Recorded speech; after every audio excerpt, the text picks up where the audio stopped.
had to choose, who would make the list for your respect? Well, God, for sure. As the one who created you and the entire universe, God tops the list. Up next, your mom or dad or the grown-ups who take care of you every day, they deserve your respect, even if they just told you to get off your screen. After all, God put them in charge. Number 3, your teachers and coaches and other leaders make the list too. You may not always agree with them, but God's put them in place to look out for you. Okay, so respect. Check, check, and check. List done. Except it's not. Because when we follow Jesus, respect for others breaks out of the box. Respect isn't just for those in charge. It's a way to show others they are important by what you say and do. That goes for friends and family. But Jesus showed that our love and respect should extend to anyone in God's image, which adds up to, well, everyone. Jesus included those who were looked over and left out. Jesus said to respect even the people you don't get along with. And Jesus showed that the ultimate mark of respect is to give someone your time and attention. True respect is more than a list. It's a lifestyle. And when others see how you love everyone and put others first, they can see God shining through you. That's why respect is an amazing way to worship God with your life. Because worship is about more than just singing loud. It's all about living loud.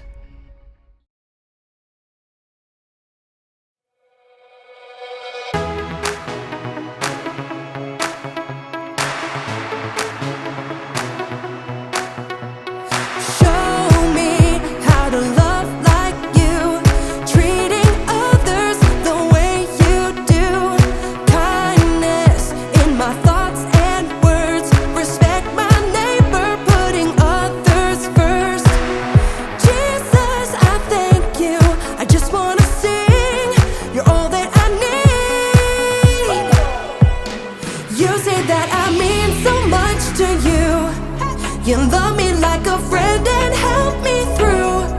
So I will worship you in all I do. So I live my life to show that I know you're everything to me.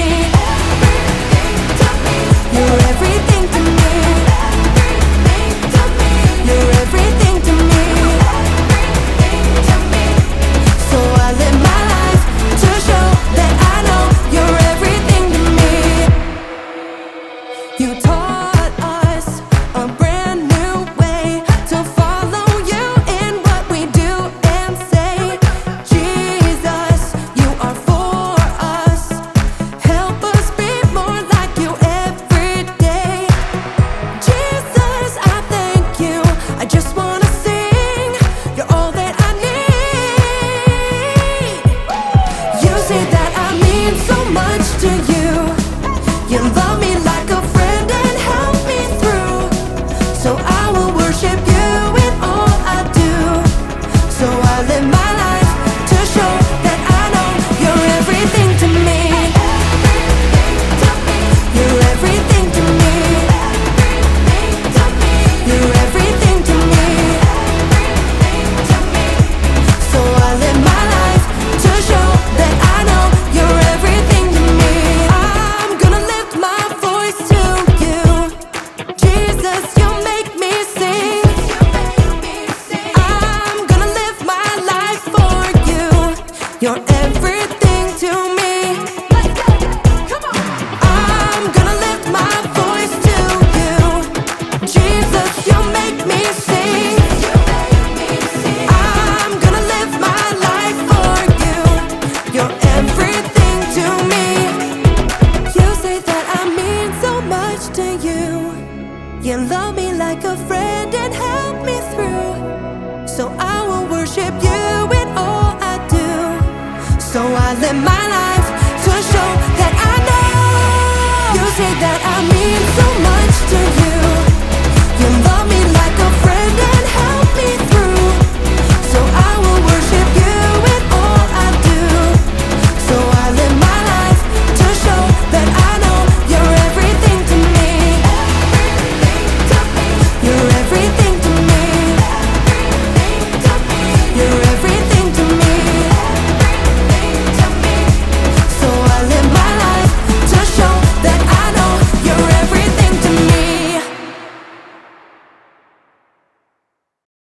Welcome to Story Lab. Let me take that. Oh, thanks, Zeke.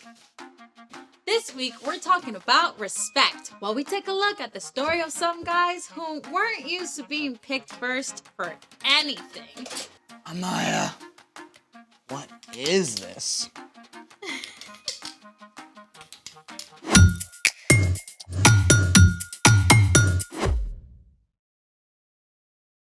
Hey, I'm Amaya. And I'm Zeke, and we're talking about respect, which is showing others they are important by what you say and do. So, I've got something for you. Okay. What do you see?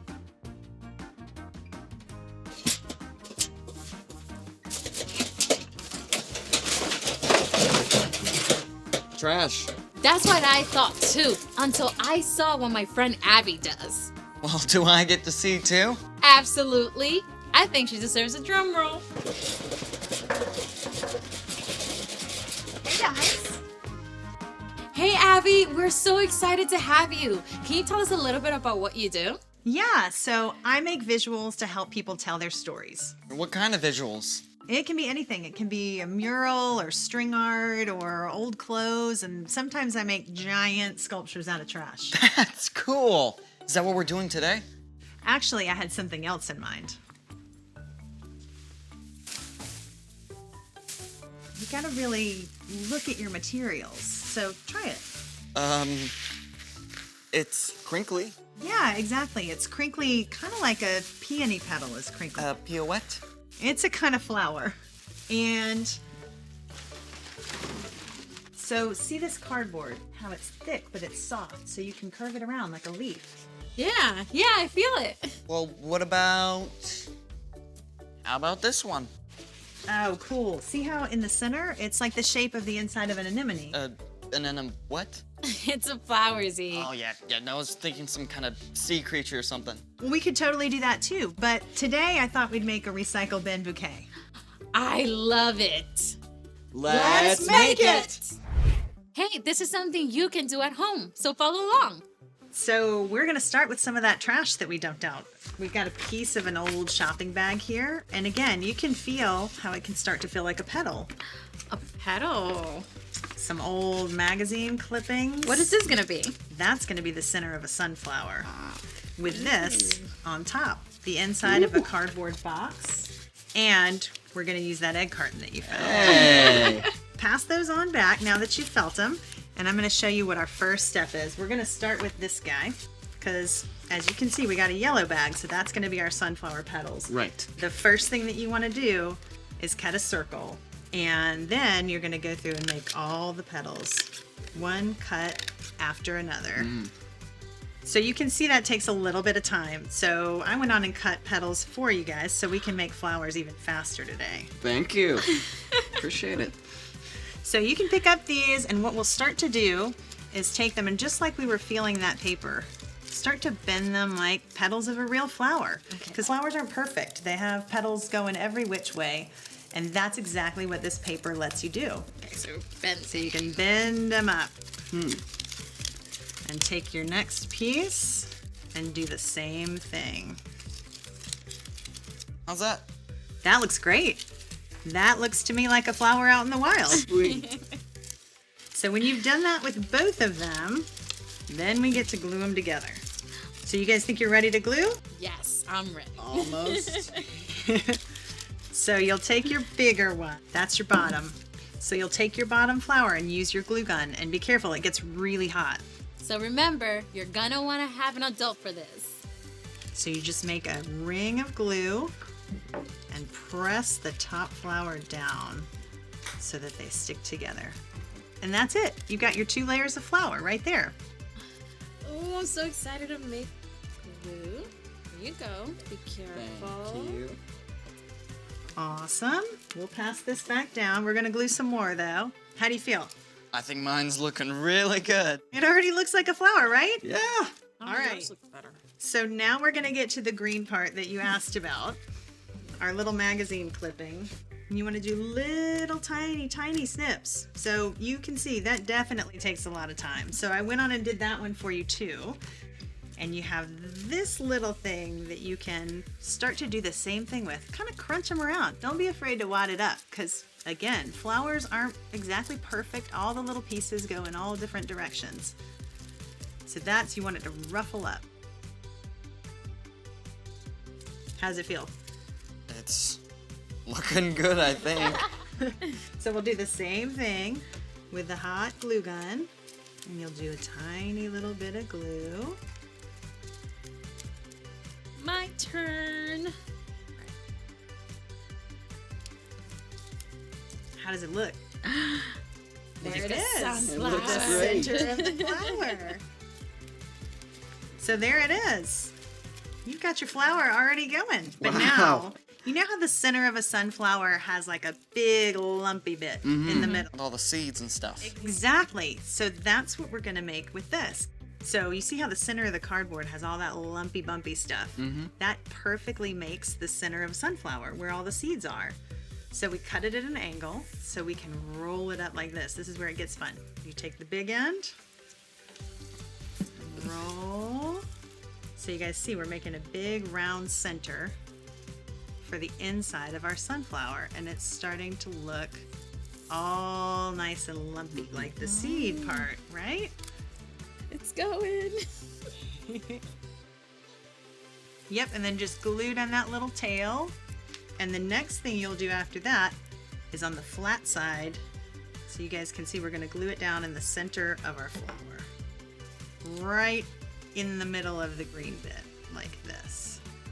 There you go. That's the trick. Not too Okay, much, there you but just enough. Alrighty. Yeah, that looks perfect. Yay. There's the center of it. All our flower needs is a stem, right? Right. So what we have that we use for that, this is some floral wire, which means it's green already on the outside. You can get that at a craft store, but you could use any wire that you guys have at your house. And so what I did is I went on and attached a little piece of cardboard to the top because we're gonna use the end of our egg carton and it has a hole in it. So what we're gonna do is put a little glue right around the bottom. So just like stringing a bead or threading a needle, you're gonna put that wire right through that hole and pull that square down into the base of it. Pull it in nice and snug. Got it. Perfect. And then we'll attach it to our flower. So Zeke, while you're doing that, the next step is to put the glue right here on these things that look like petals. And that's what's gonna hold our flower all together. And then your flower goes on like a hat. And that looks great. Perfect glue. There you go. Wow. And you can bend your flower any way you want so it looks like it's out in the field and blowing in the breeze. And there it is. Your finished sunflower Look at from that. trash. Wow. Wow. This is lovely. Yeah! It's amazing how you looked at a piece of junk and saw this. And what's super cool is we can do the same thing with people too. Like, people flowers? More like if you really see people and get to know them, then you can, see things that are overlooked, see the texture in everybody, see all of their quirks that makes every single person uncommonly beautiful. And that is exactly where we're going today. It's time for... The story before the story. Today, we're in the third book of the New Testament, Luke. But before Luke, in the very beginning, out of a deep, deep love, God made an amazing world. But when people turned away from God, the world was broken. God made a plan to draw people back into a relationship. So, at the right time, God sent a tiny baby to be born in the small town of Bethlehem. God's very own son, Jesus. When Jesus grew up, he was baptized in the Jordan River. God spoke from heaven. This is my son, and I love him. I am very pleased with him. Which is where our story starts. Take it away. Hey everyone, I'm Brian. After 40 days in the wilderness, Jesus began to go from town to town, teaching and healing. Even though he's God's son, he didn't start out in the capital city of Jerusalem. He didn't go to the fine homes of the religious leaders. Instead, Jesus met with ordinary, everyday people on hillsides and by the lake shore. And he chose some of the most unlikely people to be his closest friends and followers. 4 of these men were uneducated fishermen: Peter, Andrew, James, and John. One morning, after a long night of fishing, Peter and his friends had caught exactly 0 fish. What a drag. Cleaning the nets without a single fish to show for it. I may fall asleep right here. This morning, the fishermen weren't alone on the beach. Jesus was standing on the lakeshore, and though it was early, a huge crowd had gathered. They were so eager to get close to Jesus that they jostled and shoved, backing him right up to the water. But instead of pushing back, Jesus simply stepped over into Peter's boat and said, Go out a little way from shore. Now, if you're Peter, you're probably feeling a whole bunch of things. On the one hand, after fishing all night, you really want to get home and go to bed. But on the other hand, this unusual teacher has singled you out of the crowd to help him. I mean, you're used to people just ignoring you, or wrinkling their noses at the fishy smell you can't get out of your clothes. With all those things racing through his head, Peter did just what Jesus asked and guided the boat a little way out from shore. When Jesus was done speaking, he turned to Peter and said, Go out into deep water. Let down the nets so you can catch some fish. Master, we've worked hard all night and haven't caught anything. Now, even though Peter couldn't help protesting a little, he already respected Jesus' authority. But because you say so, I will let down the nets. Peter guided the boat out into deep water, and he and Andrew let down their nets, expecting more disappointment. Instead, whole schools of fish seemed to appear out of nowhere. Oh, Andrew, pull harder! The net is going to burst! Peter called out to his fishing partners back on shore. James, John, bring the boat! It took everyone to reel in the nets. Both boats overflowed with floundering fish. Back on shore, Peter was so overwhelmed, he didn't give a single thought to that massive haul of fish. Instead, he threw himself down at Jesus' feet. Go away from me, Lord. I am a sinful man. Jesus smiled at the group of ragtag fishermen. Don't be afraid. From now on, you will fish for people. The crowd must have been shocked to see Jesus choose these common fishermen as close friends and disciples. Right away, Peter, Andrew, James, and John hauled their boats up on shore. They didn't even stop to clean and sell all those fish. Jesus wasn't finished calling disciples. One day he stopped at a booth where a man named Matthew was collecting taxes. Okay, now, first thing you gotta understand, no one talked to a tax collector unless they had to. These men were hired to collect taxes from their own people for the Roman government. They would charge extra to cover their own salaries. I mean, everybody hated them for it. But Jesus walked right up to Matthew. Come, follow me. Everyone was shocked, including Matthew. But Matthew didn't hesitate. Something inside him just recognized that Jesus was special. He got up immediately to follow Jesus, and even invited Jesus to come to a dinner party at his house. At Matthew's home, Jesus shared a meal with tax collectors and others who were seen as outcasts. The religious leaders were shocked. They grumbled to Jesus' disciples. Why do you eat and drink with tax collectors and sinners? Jesus heard what they were saying. Healthy people don't need a doctor. Sick people do. I have not come to get those who think they are right with God to follow me. I have come to get sinners to turn away from their sins. Jesus wasn't worried about collecting the right followers or popular friends. Instead, he included everyone. Jesus chose to spend his time with people who saw how much they needed him, instead of those, like the religious leaders, who thought they were too important to need help. The end. I wonder who Jesus would talk to if he came to my school. That is a great question. It's like Jesus' teaching went beyond anything anyone has ever heard before. So, what's our part in the story? Every single person ever is made in God's image. That means everybody you meet is important and worthy of love. Just like Jesus, we can choose to include the people who get overlooked and left out. Maybe people who aren't popular. Or people who are new or different. Even people who have messed up. Yeah, like there's this girl in my school who eats by herself at a table in the corner every day. I could invite her to have lunch with me. Yeah, and there's this kid in my grade who always gets picked last for stuff. I could have him be my lab partner in science class. I think you guys have got it. See you next time. So here's the thing. Include people who are left out. Hey, do we get to make more flowers? Oh, already on it. Wow. I still cannot wrap my head around how this came from a pile of trash. You just got to keep your eyes open and take a good look at all the cool things you find. And the people you meet. Yeah, there's always something amazing to discover. Exactly. Thanks for joining us in the Story Lab. See you next time. Oh, this is awesome. This is so amazing. What did you make this out of? Oh, it's a food box and then a little potato bag That is inside the center. incredible. And check out, these are the bottoms of an egg carton too.